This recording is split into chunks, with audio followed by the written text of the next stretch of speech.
Hi అండి.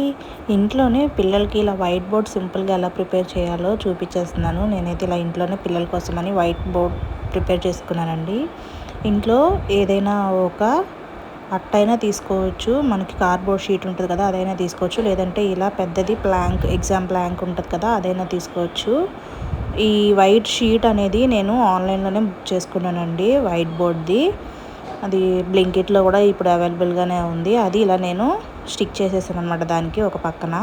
తర్వాత పైన బోర్డర్కి వైట్ టేప్ ఉంటుంది కదా, అది నేను క్లాత్ టేప్, సో అది స్టిక్ చేసుకొని పైన పిల్లల కోసం కాబట్టి నేను ఇలా ఏబిసిడీస్ నెక్స్ట్ 1 నెంబర్స్ రాసుకున్నాను అనమాట మార్కర్తో.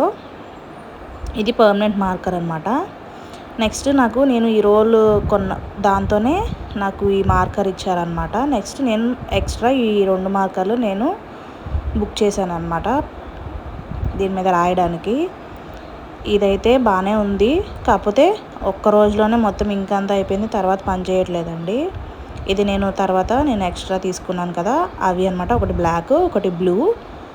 సో ఇలా అయితే పిల్లలు చక్కగా చదవడానికి కానీ రాయడానికి కానీ ఇంట్రెస్ట్ చూపిస్తున్నారనమాట. సో నెక్స్ట్ ఏంటంటే మనకి పెద్దగా మనం కూడా ఏదైనా రాసి వాళ్ళకి చూపించాలంటే కూడా బాగుంది. ఇదిగోండి పిల్లలతో రాపించాను అనమాట, చూడండి, కావాలంటే మీరు కూడా ట్రై చేయండి. మన ఛానల్ ఎవరైనా సబ్స్క్రైబ్ చేసుకోకపోతే సబ్స్క్రైబ్ చేసుకోండి ఫ్రెండ్స్, కొత్త వాళ్ళైతే. ఈ వీడియో కనుక మీకు నచ్చితే లైక్ చేయండి, షేర్ చేయండి. Thank you. యాపిల్,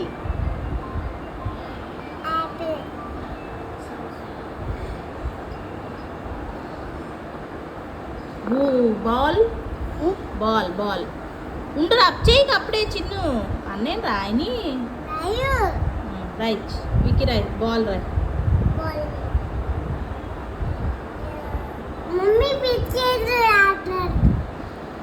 చూసారు కదా ఫ్రెండ్స్, ఇలా మా పిల్లలైతే చాలా చక్కగా ఎంజాయ్ చేశారనమాట. Bye bye.